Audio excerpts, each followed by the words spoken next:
महाराज आ गया, उनकी पार्टी कहती थी, बाकायदा बतौर प्रधानमंत्री नरसिम्हा राव ने कहा था कि हम बाबरी मस्जिद दोबारा बनवाएंगे। इनके मुलायम सिंह यादव जी ने कहा था हम बाबरी मस्जिद दोबारा तामील करवाएंगे। अब दोनों करने लगे हम राम मंदिर के साथ हैं। उसका कारण जानते हैं? मुलायम सिंह यादव ने कहा था, मुलायम सिंह यादव ने कहा था, पीवी नरसिम्हा राव ने कहा था। जी जी जी। जब 1993 का यूपी का चुनाव हुआ, ढांचा गिरने के बाद का, तो हम सबसे बड़े दल थे, मगर सपा बसपा कांग्रेस आई, तीनों मौसेरे भाइयों ने मिलकर सरकार बना ली थी। तब एक नारा चला था, मिले मुलायम काशीराम, हवा में उड़ गए जय श्री राम। उस समय हमारी एक नेत्री ने कहा था कि ये केवल एकता की शक्ति में थोड़ी कमी है, जिस दिन एकता दिखेगी उस दिन क्या मुलायम क्या काशीराम, सारे बोलेंगे जय श्री राम। और आप देखिए बोलने सब तैयार हैं। शुरुआत है, इब्तिदा इश्क है, रोता है क्या, आगे आगे देखिए होता है क्या। जी, कांग्रेस का साथ भी मिल गए, लेकिन मोदी और योगी है कि हारते ही नहीं। बिटिया को बहुत बहुत धन्यवाद, उन्हें हमारी और हमारी पार्टी की इतनी चिंता है जी। लेकिन अब थोड़ा सा अपडेट रहो। अभी आप जानकारी करोगी तो अखिलेश यादव रोजाना घर से निकल रहे हैं, रोजाना किसी न किसी जिले के दौरे पे हैं।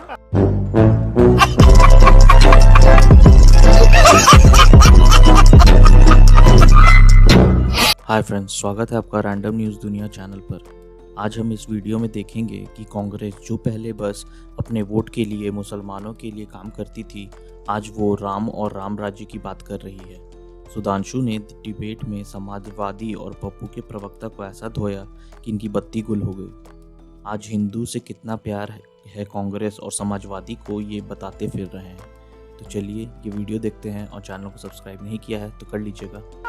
जो भीड़ उमड़ रही है, चाहे दिल्ली की रामलीला मैदान में थी, या गुजरात की रैली में थी, या आज जो हम भारत जोड़ो यात्रा कर रहे हैं उसमें जो भीड़ है, उसमें पता चल रहा है कि जनता राहुल जी के साथ है। लेकिन मैं आपको एक बात बता दूं, आप बार-बार सवाल करते हैं, वोट नहीं मिल पा रहा है। तो प्रॉफिट के तहत इस्तीफा भी देना पड़ गया हो। और राहुल गांधी अगर बनना चाहते उस समय मंत्री, अच्छा मनमोहन सिंह जी कैसे बने थे ये मैं नहीं बोल रहा हूं। मनमोहन सिंह जी ने खुद प्रणब मुखर्जी जी की पुस्तक के विमोचन के समय सोनिया जी की उपस्थिति में बोला कि जब मुझे प्रधानमंत्री बनने को कहा गया तो मैं प्रणब दा के पास गया। मैंने कहा प्रणब दा, आप मुझसे कहीं ज्यादा योग्य हैं, आप सबसे ज्यादा योग्य हैं, मगर मैडम ने मुझसे कहा है बनने के लिए। अब देखिए कांग्रेस के अंदर का चरित्र, उन्हीं की जबानी। और इतना ही नहीं, अगर आप ये भी देखें तो उन्हीं के मीडिया एडवाइजर रहे व्यक्ति ने एक्सीडेंटल प्रधानमंत्री लिखा।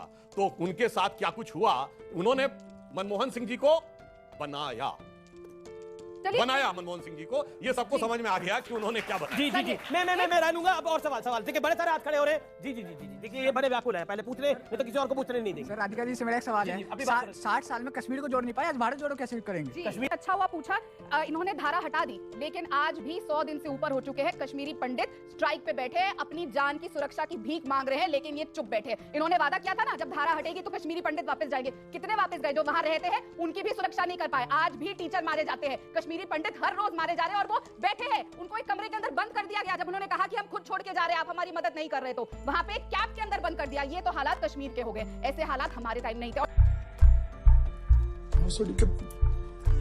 और हमें बहुत खुशी है अंग्रेजों के साथ मिलकर जब भारत के खिलाफ तिवारी ने क्यों बोला, प्रमोद तिवारी को क्यों बोलना पड़ा कि राजपथ का नाम बदल के ऐतिहासिक भूल कर रही है? अच्छा, सतपाल मलिक जी जो देश के गवर्नर हैं, आप जानते हैं उन्हें? पार्टी प्रदेश का होता है, देश में है और गवर्नर है, देश के एक अभिन्न अंग के गवर्नर है, आप ही के नेता है। उन्होंने क्या कहा, मोदी जी तो हर 3 दिन में फीता काटने चले जाते हैं, आज कुछ नहीं मिला तो नाम बदल दिया। क्यों नेता? और ये देखिए, ये हमसे सीनियर हैं, इन्हें निश्चित रूप से पता होगा। जब 77 में मुरारजी की सरकार आई तो क्या हुआ कि बहुत बार सरकारें जमीन में ताम्रपत्र गड़वाती हैं ताकि कभी सभ्यता समाप्त हो जाए, और कभी सैकड़ों साल के बाद कोई दूसरी सभ्यता आए तो निकाले। ताम्रपत्र जब निकलवाए गए तो उसमें गांधी से ज्यादा नेहरू की प्रशंसा थी, नेहरू से ज्यादा इंदिरा जी की प्रशंसा थी, और सुभाष चंद्र बोस जी का उल्लेख सिर्फ एक लाइन में था। इनको अवश्य याद होगा, उस समय मुरारजी की सरकार में बहुत बड़ा मुद्दा बना था, कितना सम्मान किया सुभाष बोस जी का। और वो वाक्य भूल गए, 1939 हरिपुरा कांग्रेस अधिवेशन, गांधी जी ने कहा पट्टाभी रमैया की हार मेरी व्यक्तिगत हार होगी, मगर इसके बावजूद पट्टाभी रमैया को हराकर कांग्रेस के अंदर सुभाष चंद्र बोस अध्यक्ष बन गए। तो कांग्रेस के अंदर, मैं किसी के प्रति सम्मान नहीं व्यक्त करना चाहता, पर कांग्रेस के अंदर सुभाष बोस ज्यादा लोकप्रिय थे या गांधी जी? ये 39 का चुनाव होता सर हो गया। अब हमने परिवर्तन की शुरुआत की है, इसीलिए अमृत काल शुरू हुआ है। अगर हम अब बता रहे इतना बड़ा परिवर्तन है, इन्होंने कहा परिवर्तन क्या है, मैं बताना चाहता हूं अपने युवक को।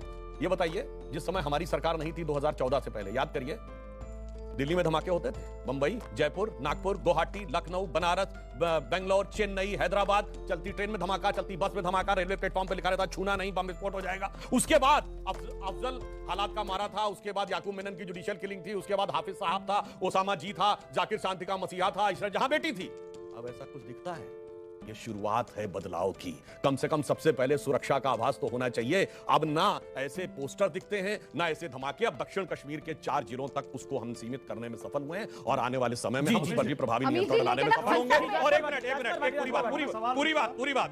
और अभी एक हफ्ता पहले हम ब्रिटेन को पीछे छोड़कर विश्व की 5वीं सबसे बड़ी अर्थव्यवस्था बने हैं। और एक हफ्ता पहले विमान वाहक युद्धपोत को स्वदेशी रूप में निर्मित कर उसका जलावतरण करने की क्षमता हासिल की। जी, जो उन्होंने सवाल पूछा सुधांशु जी, बड़ी चालाकी के साथ घुमा गए उसे। उन्होंने कहा कि आप दावा करते हो कि रामराज आ गया। इन्होंने कहा कि नहीं, अभी आया नहीं है, अभी आया नहीं है। मोदी जी ने रामराज आने की तारीख अगस्त 2022 तय कर रखी थी। अगस्त 2022 तक सारी समस्या रामराज का सबसे पहले बात किसने की थी? मैं आपके बीच में नहीं बोला, बिल्कुल। सबको घर मिल जाएंगे, ये विजन नहीं है। सबको पक्के घर मिल जाएंगे, स्मार्ट शहर बन जाएंगे, किसान की आय दुगनी हो जाएगी, सबको रोजगार मिल जाएगा, पेट्रोल 35 रुपए लीटर हो जाएगा, रुपए की कीमत डॉलर के बराबर हो जाएगी। अब इन्होंने तारीख बढ़ा दी, अब दे रहे हैं 1947 की तारीख, सॉरी 2047 की। अब 2022 से बढ़ा के 2047 पे चले गए। इन्हें वोट देते रहो, तारीख आगे बढ़ाते जाएंगे। अच्छा, देश को कंगाल करते जाएंगे। मैं एक लाइन बताऊं, एक मामले में तो रामराज आ गया। एक बात इन्होंने और कही थी, एक बात और कही थी कि हमारे लिए तो देश ही परिवार है। वो गांव में कहावत है कि बहू घर तेरा, कोठी कुठला के हाथ मत लगाना। जैसे एक मामले में तो रामराज आ गया। उनकी पार्टी कहती थी, बाकायदा बतौर प्रधानमंत्री नरसिम्हा राव ने कहा था कि हम बाबरी मस्जिद दोबारा बनवाएंगे। इनके मुलायम सिंह यादव जी ने कहा था हम बाबरी मस्जिद दोबारा तामील करवाएंगे। अब दोनों कहने लगे हम राम मंदिर के साथ हैं। उसका कारण जानते हैं? मुलायम सिंह यादव ने कहा था, पीवी नरसिम्हा राव ने कहा था। जी जी जी। जब 1993 का यूपी का चुनाव हुआ, ढांचा गिरने के बाद का, तो हम सबसे बड़े दल थे, मगर सपा बसपा कांग्रेस आई, तीनों मौसेरे भाइयों ने मिलकर सरकार बना ली थी। तब एक नारा चला था, मिले मुलायम काशीराम, हवा में उड़ गए जय श्री राम। उस समय हमारी एक नेत्री ने कहा था ये केवल एकता की शक्ति में थोड़ी कमी है, जिस दिन एकता दिखेगी उस दिन क्या मुलायम क्या काशीराम, सारे बोलेंगे जय श्री राम। और आप देखिए बोलने में सब तैयार हैं। शुरुआत है, इब्तिदा इश्क है, रोता है क्या, आगे आगे देखिए होता है क्या। अब इधर एक सवाल लेता हूं मैं आपसे लूंगा। अब आपका पॉइंट क्या है? सर, जैसे देख सकते हैं 2024 में यूपी बहुत बड़ा मैदान रहेगा, लेकिन अखिलेश जी को ट्विटर से फुर्सत नहीं मिलती है, मायावती जी घर से बाहर नहीं निकलती, तो उन्हें बीजेपी को चुनौती कौन देगा? जी जी जी, ओके, जवाब बोलेंगे बीजेपी को चुनौती कैसे देंगे? आपने तो हर नुस्खा अपना लिया, सपा बसपा भी मिल गए, कांग्रेस का साथ भी मिल गए, लेकिन मोदी और योगी है कि हारते ही नहीं। बिटिया को बहुत बहुत धन्यवाद, उन्हें हमारी और हमारी पार्टी की इतनी चिंता है। लेकिन अब थोड़ा सा अपडेट रहो। अभी आप जानकारी करोगी तो अखिलेश यादव रोजाना घर से निकल रहे हैं, रोजाना किसी न किसी जिले के दौरे पे हैं।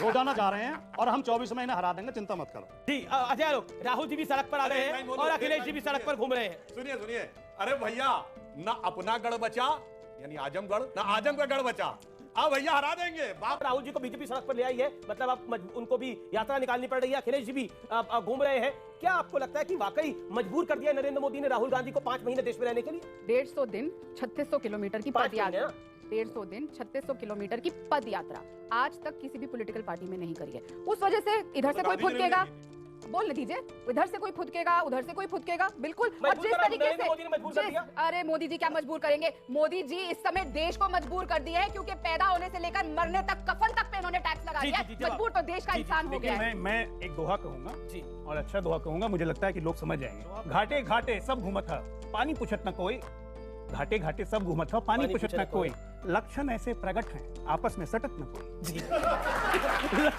अब मैं आता हूँ।